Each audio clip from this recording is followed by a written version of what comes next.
Ever wondered why some financial processes feel like they're trying to read your mind, or maybe even your soul? You know, the ones that ask for every detail, from your granddad's maiden name to your favorite childhood toy? Well, there's a very good reason for it, especially when you're dealing with something as important as your money. Today, we're diving deep into the world of Newton, one of Canada's most popular cryptocurrency platforms, and we're going to demystify a crucial part of their user journey, the Know Your Customer, or KYC, process. Now, I know what some of you might be thinking. KYC? Sounds like another bureaucratic hurdle. And you're not entirely wrong. It can feel like a bit of a hoop to jump through. But here's the thing, this isn't just about Newton being nosy. It's about security, compliance, and ultimately, protecting you and your hard-earned assets.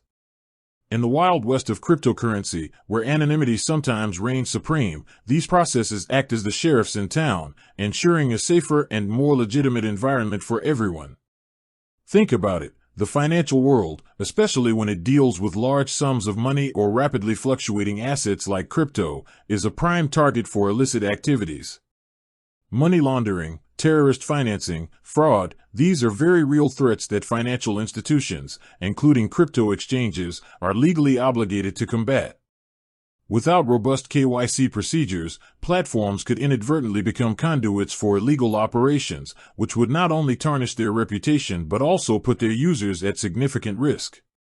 It's about building trust, both between you and the platform, and between the platform and the broader financial regulatory bodies. So, let's set the stage. You've heard about Bitcoin, Ethereum, maybe even some of the newer altcoins. You're intrigued, you want to get involved, and you've decided Newton is the platform for you, a great choice, by the way, known for its user-friendly interface and competitive fees. You've downloaded the app or navigated to their website, full of excitement to make your first crypto purchase. And then, you hit it, the KYC wall. Don't fret. This isn't a barrier to entry, it's a gateway to secure and compliant trading. Before we dive into the nitty-gritty of the Newton KYC process itself, let's establish a foundational understanding of what KYC is at its core. It's a set of mandatory procedures for financial institutions to identify and verify the identity of their clients. The objective is multifaceted: to prevent identity theft, to combat money laundering and other financial crimes, and to ensure compliance with national and international financial regulations. These regulations are constantly evolving, and platforms like Newton must adapt to them. It's not a static checklist, it's a dynamic and ongoing commitment. Now, why is KYC so important in the crypto space specifically? Well, unlike traditional banking where transactions are often tied to specific individuals through established banking networks, cryptocurrencies, by their very design, can offer a higher degree of anonymity. While this pseudo-anonymity is a feature for many, it also presents a challenge for regulators. KYC bridges this gap, allowing platforms to know who their customers are without compromising the inherent decentralized nature of the blockchain itself.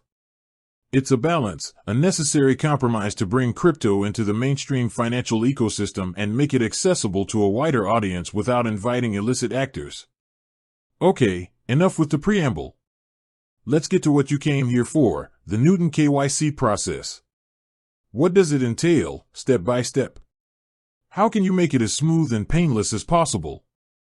And what should you expect? When you first sign up for a Newton account, after providing your basic email and creating a password, you'll quickly be prompted to verify your identity. This is where KYC begins. Newton, like most reputable financial institutions, employs a tiered verification system. The more you plan to transact, or the higher your desired limits, the more comprehensive the verification steps will be. The initial verification usually starts with what's called instant verification. This is often the quickest and most common method.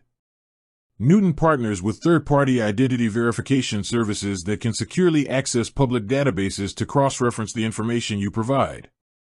So, what information will you need for this stage? Firstly, your full legal name. This means the name that appears on your government-issued identification. No nicknames, no aliases. Accuracy is paramount here. Secondly, your date of birth. Again, this needs to precisely match your official documents. Thirdly, your current residential address.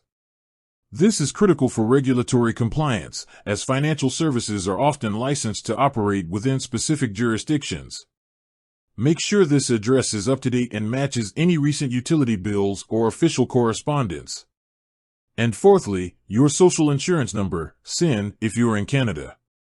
This is a common requirement for Canadian financial institutions as it helps verify your identity against government records and is essential for tax reporting purposes if you're dealing with capital gains from crypto. For those outside Canada, if Newton expands internationally, they would likely require an equivalent tax identification number for your country of residence. When you submit this information, the system will attempt to instantly verify your identity against various databases.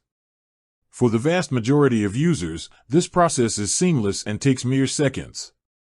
If successful, you will be granted immediate access to Newton's basic trading features and a set of initial transaction limits. These limits are generally sufficient for most new users to get started. However, what happens if instant verification fails? Don't panic. It's not uncommon, and it doesn't mean there's anything wrong with you or your information. Instant verification can fail for various reasons: a recent address change that hasn't been updated in public records, a slight discrepancy in how your name is entered compared to official databases, or simply a temporary technical glitch. If instant verification isn't successful, Newton will then prompt you for a manual verification process. This is where you'll need to provide copies of your government-issued identification. This usually involves a clear photo or scan of a valid government-issued ID. This could be your passport, driver's license, or a provincial/state ID card. Crucially, the ID must be current, not expired, and all information on it must be clearly legible. Make sure there's no glare, no blurry text, and all four corners of the ID are visible. With that said, thanks for watching, and until next time.